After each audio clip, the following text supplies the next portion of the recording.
Manos Lord est un jeu où notre but est de prospérer sur une région qui regorge bien des dangers, pierre à l'affût et un baron influent qui revendique lui aussi nos terres. Exploitez les ressources à votre disposition pour fabriquer des armes et armures afin de former une armée et combattre cet ennemi commun. Mon devoir est de restaurer la paix dans cette région et il est hors de question de laisser ces terres aux mains du baron. Donc venez avec moi et vivez à l'histoire de comment j'ai fait pour survivre 15 ans dans Manos Lord. Un bœuf, quelques ressources et 5 familles sont les seuls objets qu'on m'a confiés pour développer une ville sur ces terres dangereuses. Les baies et la pierre sont des ressources abondantes dans la région, mais la fertilité du sol est loin d'être la meilleure. Avec ça en tête, il est temps de sortir une ville du sol. Un camp de bûcherons, une hutte de boisilleurs et une hutte de cueilleurs, le tout relié par une route. Et j'y affecte des familles, mes premiers esclaves... paysans, on va les appeler des paysans. J'informe au baron que ces territoires seront bientôt sous mon influence, et quoi qu'il en coûte. Ils devront se contenter de seulement des baies au début. Je commence la construction par une zone de stockage, 2 greniers pour la nourriture et 2 entrepôts pour les ressources de base. Et c'est parti pour les quelques premières sensives avec le bois récolté derrière moi. J'en fais aussi certaines avec des grands potagers pour fournir des fruits et des légumes au village. J'ordonne qu'on me rentre la nourriture et les ressources dans les entrepôts le plus vite possible. Les intempéries du printemps risquent de les endommager, sans parler des pillards. L'une des choses aussi très importantes, c'est la capacité des têtes de bétail, comme les bœufs. Après environ 1 mois de construction, la première sensive a été enfin érigée. Et je vais en construire plus! Si les pillards ne m'auraient pas volé tous mes outils. Ils ont vraiment que ça à faire, voler mes outils, décidément. J'ordonne la construction d'une scierie et achète un bœuf exprès pour cette dernière. Une fois mes premières 5 sensives construites, je suis devenu un petit village et ai débloqué un point de développement que j'utilise pour doubler la récolte de baies. Et à cette époque, n'importe quel village a besoin d'une armée, aussi petite soit-elle. Et j'ai reçu une vingtaine de lances et de boucliers pour m'armer. J'ai aussi besoin de pierres et ça tombe bien, il y en a plein dans la région. Pour avoir du bois en grande quantité, j'ai construit quelques camps de bûcherons, des huttes de boisilleurs, des scieries et des huttes de sylviculture pour faire un cycle de production de bois. Une fois ces 2 planches récoltées, j'érige un manoir. C'est le cœur d'une vraie ville pour imposer nos paysans et gagner de l'influence. Une fois ceci fait, je construis aussi une petite église pour que nos paysans se sentent mieux dans la ville. Le peu d'armes qu'on m'a confiées est loin d'être assez pour conquérir la région. Il me faut plus d'armes, et tout commence par une mine de fer. Allez, construisez-moi ces sensives, juste ici. Une fois le manoir bâti, il est temps d'imposer nos travailleurs à moitié forcés. Mais des mercenaires ont été repérés se dirigeant vers mon village, espérant qu'ils viennent pas pour moi et tout démolir. Il me faut toujours plus de baies, donc autant construire une 2e hutte de cueilleurs. Oh oh, le baron revendique une région. Mon armée n'est sûrement pas assez puissante pour lui faire face. Je dois malheureusement lui laisser la région, pour le moment. Mais ce n'est qu'une question de temps. Mon armée est loin d'être assez imposante, donc je planifie la formation de quelques unités d'infanterie. J'ai donc construit encore plus de maisons pour héberger plus de familles. Le comptoir commercial ne produit qu'un faible revenu, il faudra que je diversifie la vente d'objets, comme des arcs ou des chaussures peut-être.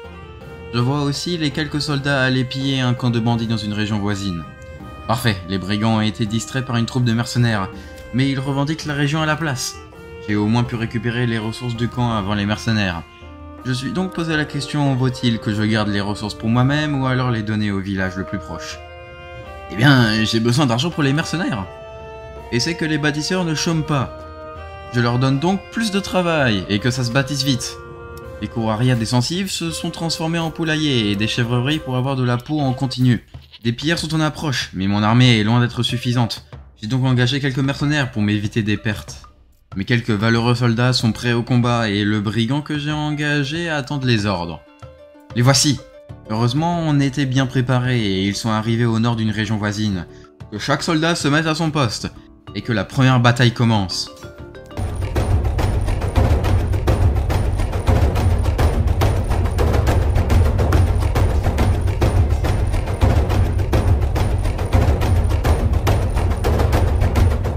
Les pertes du côté ennemi sont non négligeables et étant très peu organisés, les brigands ont décidé de capituler et de s'enfuir.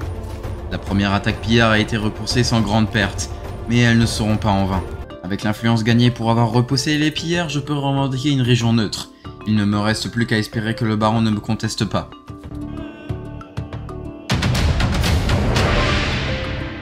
Parfait, la région est désormais mienne, mais le baron possède beaucoup plus de régions que moi. Les brigands morts ont été jetés dans une fosse commune et nos soldats morts ont été enterrés dignement à l'église. Et après tout ça, il est temps de retourner à la construction de la ville. Cependant, les intempéries de printemps ont mis le boxon au niveau du marché. Une fois la mine de fer et le bas-fourneau construit, il est temps de forger plus de lingots. Et vite, j'ai une armée à former. Et le baron revendique encore une région, et lorsqu'il aura plus aucune région neutre, il va revendiquer les miennes. Et là, il sera hors de question de le laisser faire. Il me faut plus de maisons niveau 2 pour avoir un point de développement. Eh bien, c'était beaucoup plus rapide que ce que j'aurais imaginé. Je prends le point de la logistique commerciale, ce qui plafonne le prix des routes commerciales à 25 d'argent. Les parcelles de carottes sont bien garnies et le village se porte à merveille. Mais il ne reste plus qu'une seule région neutre avant que le baron m'ait pour cible. Il faudra accélérer par n'importe quel moyen la production d'armement. De nouvelles sensives sont construites et celles niveau 2 sont transformées en une menuiserie et une forge, afin de fabriquer des épées et boucliers pour mon armée. J'établis même un atelier d'archerie pour les vendre au comptoir commercial. Les bas-fourneaux tournent à plein régime, mais les têtes de bétail commencent à manquer pour la construction. C'est pour ça que j'agrandis les étables. L'hiver s'est installé et il s'est passé tranquillement. Les maisons sortent de terre et aucun pillard à l'horizon. Une grande quantité de provisions sont dans les greniers. Et quand le calme règne sur la région, c'est qu'il est temps de bâtir encore et toujours plus de sensives. Ma popularité est dans le vert, des familles s'installent en grand nombre. Et après avoir bâti encore plus de maisons niveau 2, je débloque un autre point de développement, que j'utilise pour débloquer les vergers de pommiers, une autre source de nourriture. Et on y est, la dernière région neutre est en train de se faire revendiquer par le baron. Désormais, c'est une bataille sans fin entre le baron et mon village fleurissant qui se délivrera ici. Je me battrai jusqu'au bout, jusqu'à même donner ma vie s'il le faudrait. Comme je ne planifie pas d'avoir des unités d'archers, autant en vendre le plus possible. Et mine de rien, ça se vend quand même pas mal les arcs de guerre. Et une armée a besoin de personnel, qu'on me construise un quartier ici. Les bûcherons ont besoin de pouvoir renouveler leur bois. Et pour les sensibles niveau 3, il me faut des tuiles faites en argile. Grâce à mon système de grenier et de marché, j'arrive à faire en sorte que presque tout le monde peut chercher de la nourriture, du bois de chauffage et des vêtements au marché.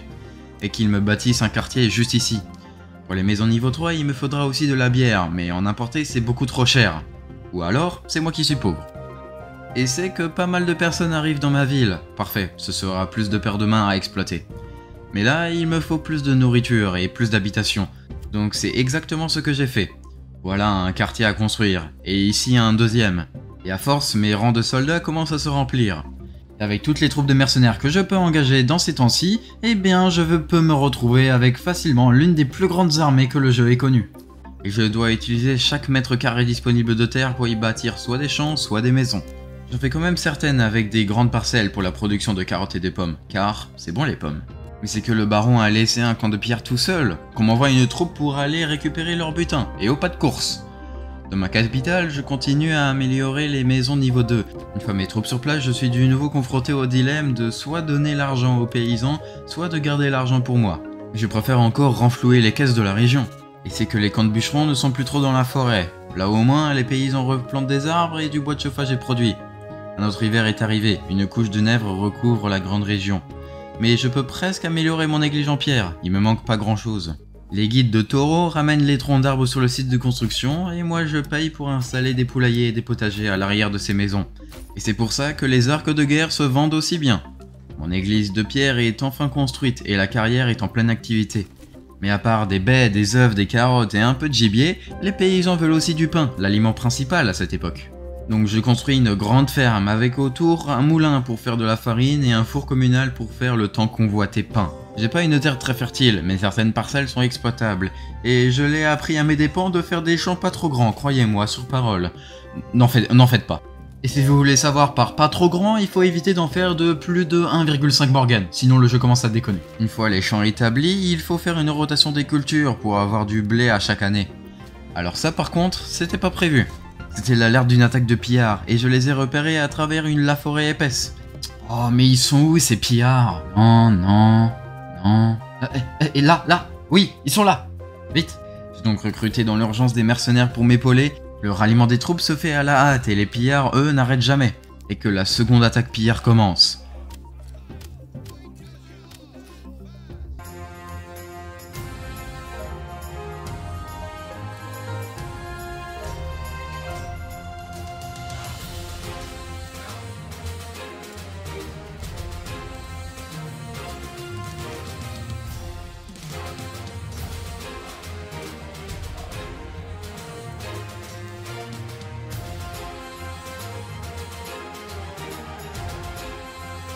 Les bandits ont été vite mis en déroute et ils ont encore fui mon territoire. Allez, qu'on jette leurs cadavres dans la fosse commune. Je préfère qu'ils nourrissent le sol pour fabriquer le pain au lieu que de nourrir les simples vautours. Durant ce temps, les paysans ont commencé à labourer la terre et y ont semé pour la première fois du blé. Mais désormais, mon souci, c'est que le fer extrait de la mine n'est pas suffisant pour équiper tous les soldats. Il faut donc importer l'armement et ça, c'est bien cher. Mais je suis sûr que cet investissement sera rentable un jour. Et pour optimiser le tout, le grenier à côté de la ferme acceptera seulement les ressources nécessaires pour la fabrication du pain. Et toujours plus de maisons et qu'on fasse des potagers dans chaque basse-cour de la ville. C'est en septembre qu'a lieu la première récolte du blé, la première de nombreux autres. Puis le blé est transporté à la ferme pour être battu en grains, moulu en farine dans le moulin, et la farine sera utilisée pour produire le pain dans le four communal. Et le pain sera au final distribué partout dans la région grâce au marché. Je produis tellement d'arcs et ils se vendent tellement bien que je commence à perdre de l'argent en les vendant. J'ai tellement de bois que je peux en plus construire en une seule fois des quartiers entiers de maisons. Mais je peux faire plus de maisons. Et en fonction de la fertilité du sol, je construis encore plus. La menuiserie ainsi que l'atelier d'archerie consomment beaucoup trop de planches, et ayant des familles au chauffage, autant qu'ils se rendent utiles. Et comme je peux le faire, j'ai agrandi la quantité de champs pour une ferme, il me faut toujours plus de pain. À force de construire à droite à gauche, j'ai dépassé la barre des 150 habitants et des 150 habitations. Quand je pense qu'au début c'était que 10 personnes. Mais après tout, quelques dizaines de maisons en plus, ça fait pas de mal, non? Le marché aussi commence à être assez imposant, regardez-moi cette viande. Et je vais aussi commencer à produire des chaussures, j'ai du cuir qui traîne partout et autant en faire de l'argent.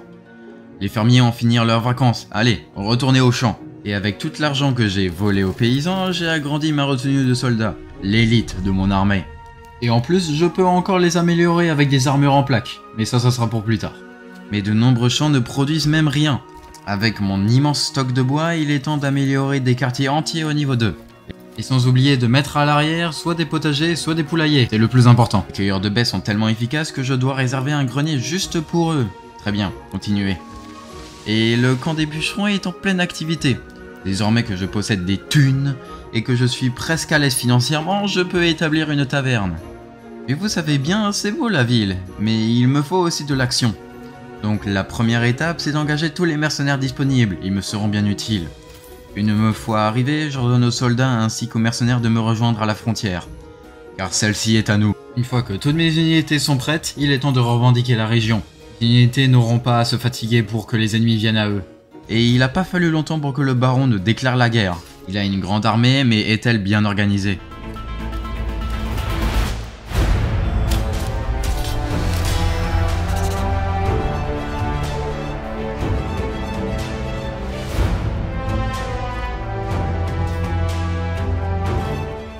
Pour cette bataille, je me suis pas posé 36 questions. J'ai foncé dans le tas et je suis pas Napoléon quand même, hein.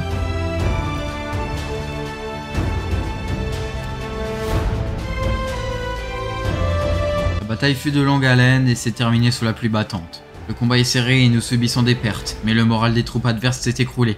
Suite à ceci, le baron a voulu négocier avec moi, mais je vais pas négocier, son sort est inévitable. Une fois tous les soldats éliminés, la victoire est à nous ainsi que la région. Ceci est la première victoire face au baron et il y en aura bien d'autres, c'est moi qui vous le dis. Une fois la bataille finie, je renvoie les mercenaires et leur remercie pour leur service. Ils ont été d'une grande aide pour cette bataille. Et qu'on fait ceci avec du commerce florissant et des améliorations de potager. La ferme est bien garnie avec ses 8 familles prêtes à l'action. Et la production de baies est presque infinie au printemps. Quel plaisir! Mais là, je construis une tour de garde pour mon manoir. Ça me permet d'avoir plus de soldats pour ma retenue. Et il me faut plus d'argent, qu'on vende aussi le surplus de boucliers. Le grenier, c'est à améliorer. J'ai presque oublié, mais il faut que j'importe de la bière. Cette année, c'est une récolte abondante et la taverne est bien fournie en bière. C'est tellement satisfaisant de voir les récoltes, on dirait des petites fourmis qui travaillaient exprès pour moi. Et absolument chaque maison produit soit des carottes, soit des chèvres, soit des œufs, soit des pommes ou bien d'autres objets d'artisanat. Avec tout l'argent volé aux paysans, j'ai pu recruter des soldats de retenue supplémentaires. Et enfin, je peux améliorer les maisons au niveau 3. Ça coûte cher à être amélioré, mais au moins elle pourra accueillir jusqu'à 4 familles en même temps dans une seule maison, faut s'en rendre compte. Une fois fini, les maisons niveau 3 sont vraiment jolies, enfin de vraies demeures. Après avoir bâti 5 maisons niveau 3, j'ai pu encore améliorer ma ville. J'opte pour retirer la taxe d'importation, les biens seront beaucoup moins chers à importer désormais. Le truc bien avec les fermes, c'est que ça produit du pain tout au long de l'hiver pour les paysans. Mais je trouve aberrant que les maisons niveau 1 sont si proches du marché, le cœur de ma ville. Et vous savez quoi? Et si on faisait encore plus de champs? Ça va devenir Farming Simulator à ce point-là. Heureusement, je peux compter sur les humbles paysans pour s'atteler à cette tâche difficile. Une fois au printemps, la saison des baies peut commencer, et c'est que le rendement est balèze. Et là, le baron a dépassé les bornes, il revendique ma région, elle où tout a commencé. Il est hors de question, la guerre est déclarée, mon cher. On rassemble toutes les unités au combat et qu'on m'engage les meilleurs mercenaires, et que ça saute. En plus, les pillards viennent nous attaquer, il faudra faire preuve de persévérance.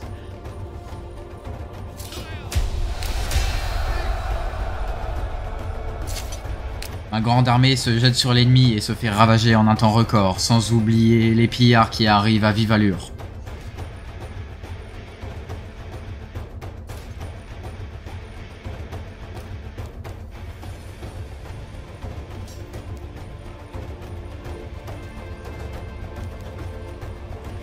Nous avons vaincu les pillards et repoussé une attaque du baron en même temps.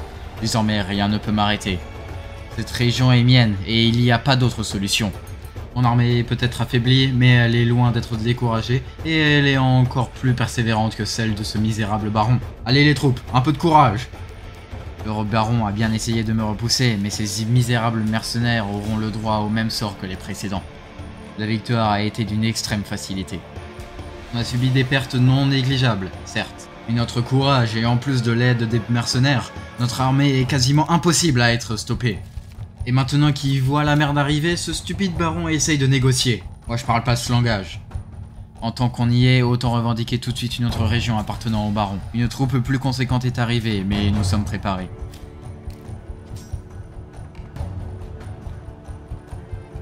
La victoire est mienne ainsi que la moitié de la grande région. Je remercie les mercenaires pour leur aide, mais maintenant il est temps de bien taxer les paysans. La ville se porte à merveille et aucune famine n'est à recenser depuis mon arrivée. Donc il me reste qu'à améliorer les conditions de vie de mes paysans. Comme améliorer les sensives au niveau 2 et essayer de varier encore plus la nourriture disponible au marché. Et à faire du commerce de matériel militaire comme si de rien n'était. Mais ma production de planches reste désastreuse, il m'en faut plus de scieries. L'hiver s'est installé et comme tous les hivers, je fais pas grand chose. Enfin, si, une seule. C'est d'avoir acheté un cheval pour le comptoir commercial. Bah quoi? Les chevaux c'est giga bien, ça te permet de transporter plein d'items en même temps. Mais j'ai besoin de plus de pain. Et une parcelle fertile au sud-ouest de la région est excellente pour ceci. Avec le moulin, le grenier et le four communal, les banalités d'aujourd'hui est désormais installées. Et il est temps d'établir les champs.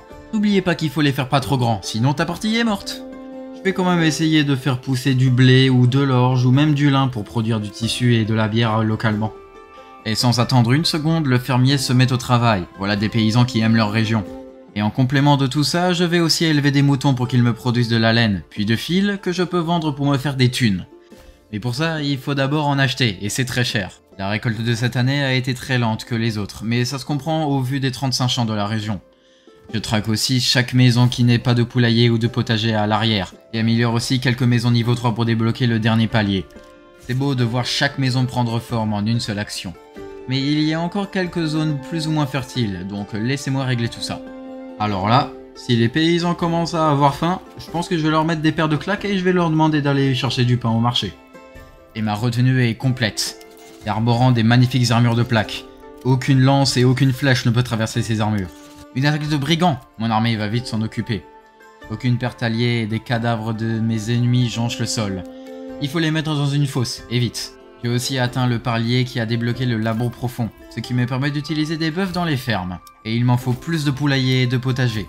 J'ai accumulé bien assez d'influence et il est temps de terminer ce qu'on a commencé. Comme toutes les dernières, mon armée a écrasé celle du baron, et la victoire est assurée.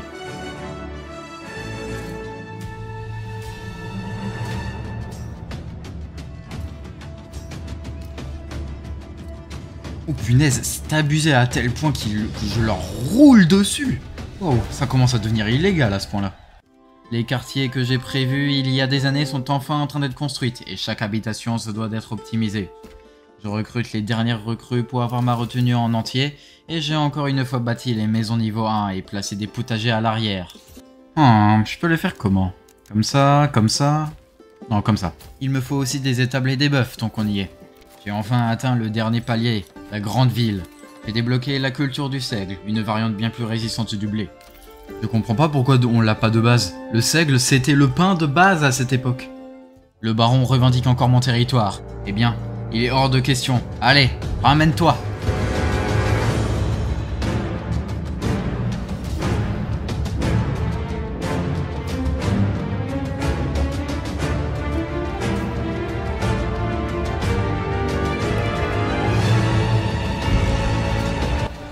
L'attaque du baron a été repoussée encore une fois. Mes unités de mercenaires sont rentrées au bercail et en ai profité pour engager à temps plein d'autres. Et c'est que les maisons niveau 3 sont en nombre non négligeable. Mais pas le temps pour ça, une bande de pillards nous attaque encore. Allez l'armée, vous valez beaucoup plus que ces pillards, tuez-les, tous, jusqu'au dernier. Elle aussi a été décimée par mon armée, et avec l'influence obtenue, il est temps d'agrandir mon territoire.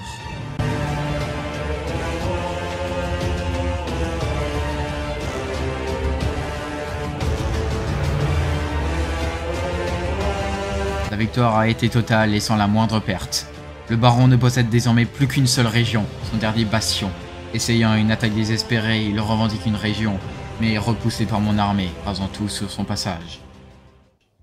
Et la victoire est à nous. Laissons place au dernier combat. Toutes mes unités se rassemblent et que je commence un discours. Soldats, vous êtes sur le point de disputer votre dernière bataille. Si vous êtes arrivés là, c'est que vous avez eu le courage et l'audace de tenir tête au baron. Donc pour la paix et pour la liberté, chargez!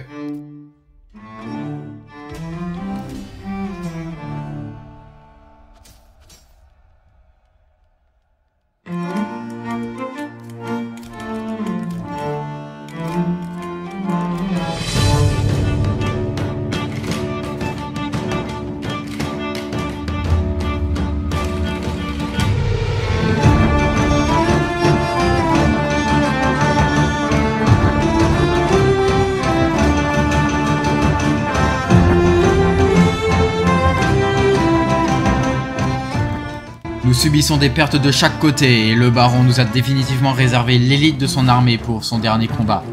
Mais c'est jusqu'au moment où le moral des troupes ennemies s'est effondré et ont préféré fuir lâchement, laissant une simple ligne d'archers pour protéger la paix de cette région.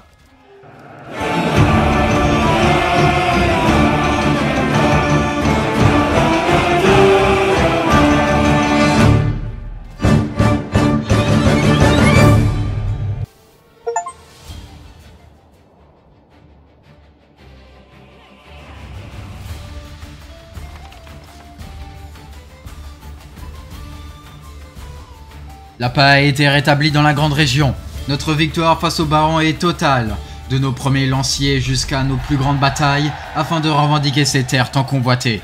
4800 jours se sont écroulés depuis mon arrivée, nous avons essuyé aucune défaite et 288 braves soldats sont allés jusqu'à donner leur vie pour la paix et la gloire, tandis que plus de 1000 ennemis ont succombé aux lames de nos soldats. La paix est revenue sur cette terre et le restera durant bien des années à venir.